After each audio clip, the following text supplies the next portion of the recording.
Okay, class. Well, it's a new week. It's January 15th through the 20th, and we are learning about the multimedia design and development process this week.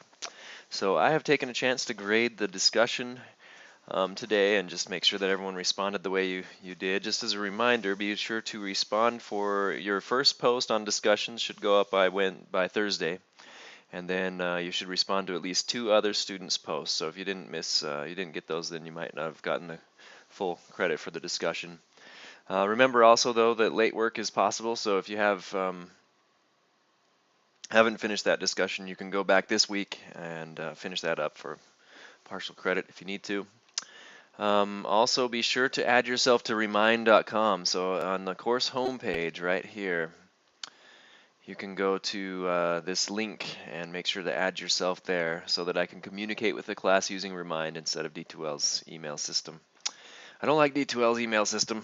It doesn't forward emails to the right places, and I can't reply to emails sometimes that I should be getting or should be able to send.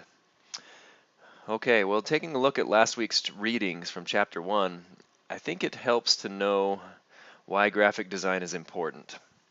And particularly, a lot of you are educators, so it helps to know why graphic design is important in education, because a lot of this class, well, not all of it, but some of this class anyway, the beginning part after this unit is on graphic design.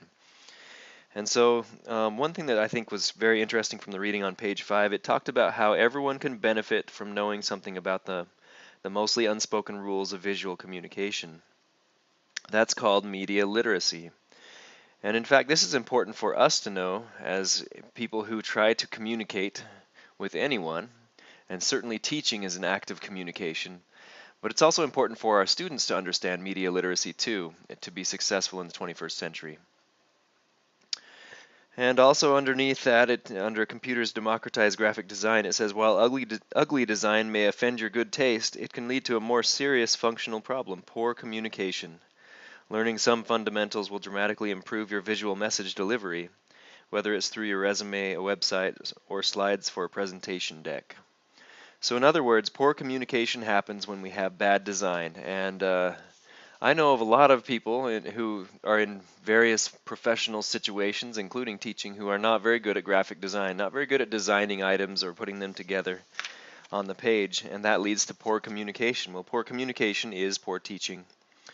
So it also says on the next page, page 6, good graphic design does 4 things. It captures attention, controls the eye's movement across the screen or page, conveys information, and evokes emotion.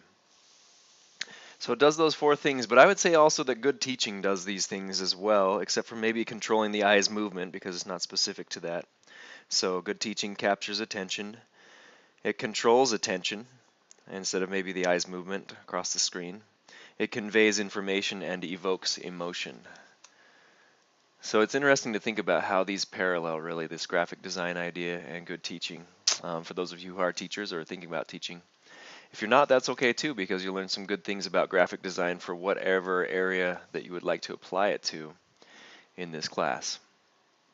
So I just think those are important things to remember about this multimedia and graphic design, is that it does help convey information more effectively. And if you have poor design, the lack of communication can happen, which is what we don't want. So here are some things to complete this week. You're going to be learning about the multimedia design and development process in a presentation here. You'll read textbook chapter 2 and 11. Chapter 2 is on step away and 11 is on storyboarding. I'll step away from the computer is what it's actually meaning. And then you'll learn about formative evaluation. This idea of formative evaluation is important for this class because any kind of graphic design or kind of any kind of anything that we create ought to have some formative evaluation, meaning we should get some feedback from people who we care about, people who care about us, to help us to improve the design. And it's not in the way to, it's not supposed to be unconstructive critique, right? Where somebody says, this is awful, this is the worst. But it's supposed to be constructive, saying, I think it would be a little bit better if it was this way. And then also it's important to have a willing attitude to change things, even though you might have spent hours on it, and update it if as needed. So you're going to learn about formative evaluation. And then there is the multimedia development process assignment. due this week. So that's due by the end of Saturday this week. And your job, as I think I mentioned last week, is to create a timeline that has all of the elements from the ISSREF process for a real multimedia project that you know about or can find. And that can be a digital media, from a movie to an audio recording, a graphic design. What you need to do is create a fictional timeline for that item. So it could be, let's say, it's a podcast from NPR called Car Talk. If any of you are familiar with that, it's kind of funny.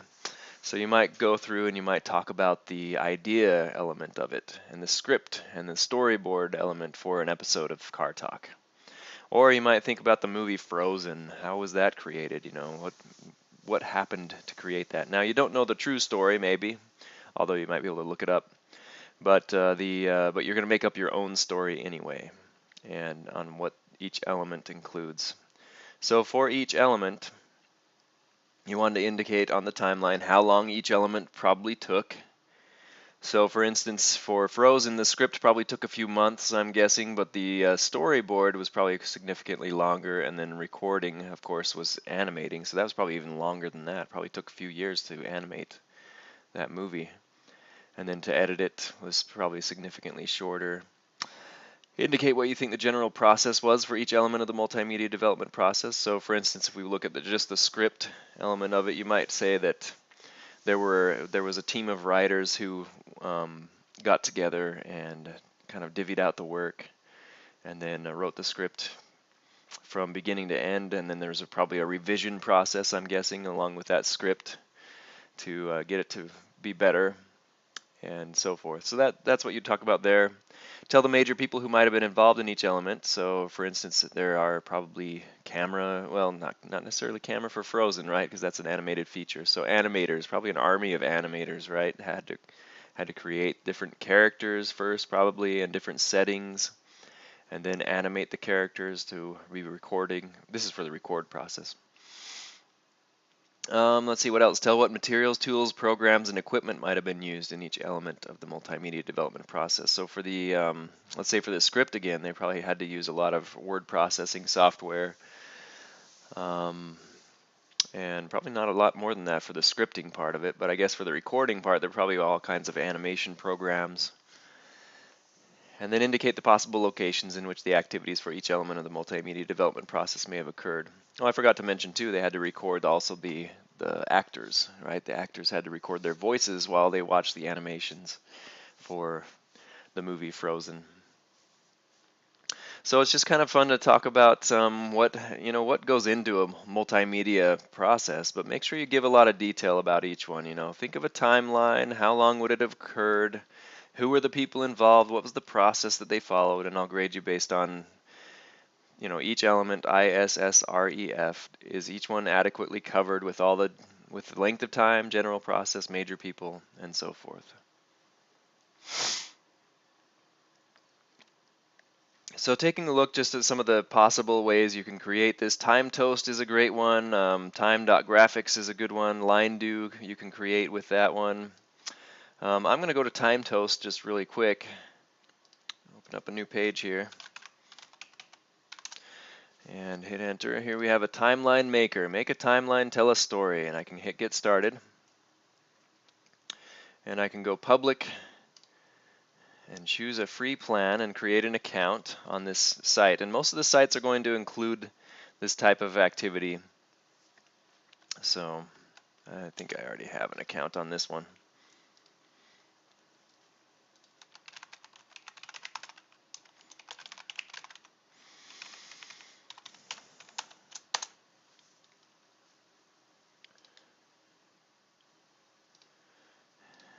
Let's see if this will work.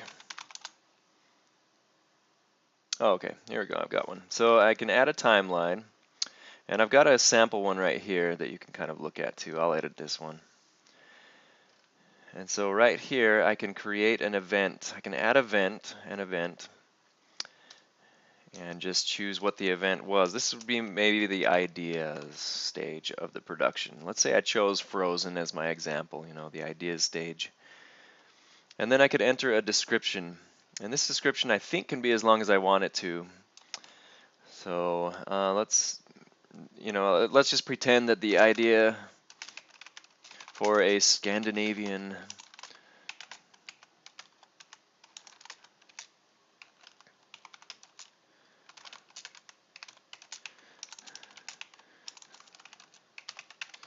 was discussed in some kind of meeting, right? I could talk about a certain meeting and when that maybe started. I can put a month and a day. I could look at when Frozen was created and go back a few years. So maybe it was May of, I don't think I have to put in the date because it probably be more over months, or times. 2009, let's say. I could even upload an image if I want to, and then create this event. And there we have ideas. And so I can add these elements. Of course, I want to make sure that I have all the different things. So who were the major people? What was the timeline, or how long did this last? I could mention that in here. This idea was kicked around for 7 months. I can type in all the details that I want. Maybe even upload a picture that talks about it. So yeah, just some random picture that I find on my computer. And maybe that would show the process of the meeting, or a picture of people in a meeting or something like that. So that's how I create my timeline on TimeToast. Line do is a little different, but it's a very similar process. You just follow and create the timelines, and also the other time editor. So you can just kind of choose which one you want to do. You do want to give yourself some time to kind of figure out the tool first, and then know your timeline. And you might want to create your timeline on paper first, and then just transfer it into the timeline tool. That way you don't lose anything in the process. Let's say if something were to get erased in the process. So that's kind of the idea with that assignment, is just to go ahead and make your own fictional timeline. When you're complete, when you have this timeline complete, you can go to share it, and let's see. Yeah, you can click on, for TimeToast anyway, you can click on view this timeline, and you can just send me this address here. And here it is. This is how it was created. And so then I can look at the timeline and kind of view the different parts of it that you added in.